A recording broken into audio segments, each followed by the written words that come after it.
84 წლის ასაკში საქართველოს სახალხო არტისტი, ქართველი მოცეკვავი და ნაციონალური ბალეტის სუხიშვილების ბალეტმეისტერი ინგა თევზაძე გარდაიცვალა. მან მეუღლესთან თენგის სუხიშვილთან ერთად მნიშვნელოვანი წვლილი შეიტანა ანსამბლის განვითარებისა და გარდაქმნის საქმეში.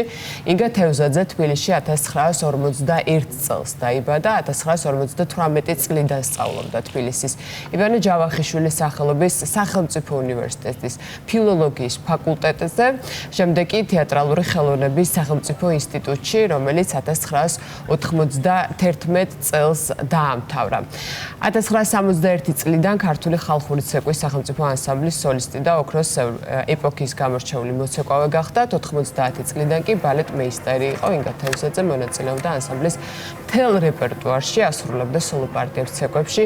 სიმდი, აჭარული მიპატიჟება, დავლური სამაია და სხვა ანსამბლთან ერთად წარმატებით შემოიარა მოკლედ მთელი მსოფლიო და ჩვენ აუცილებლად ჯერ ამ თემას უნდა შევხვდებოდით და ვიზიარებთ ოჯახის წუხარებას, ნამდვილად რა თქმა უნდა.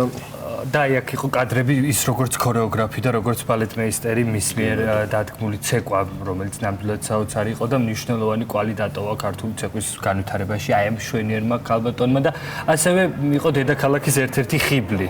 მე პირადად სამწუხაროდ არასდროს შევხვედრი ვარ, მაგრამ ხშირად მომისმენია მის სილამაზეზე ესეთი ლეგენდები ნამდვილად. კი ბატონო, ნამდვილად გულისუხილი ჩვენგან ოჯახ სამძიმარი და დანაკლისი იყო ნამდვილად.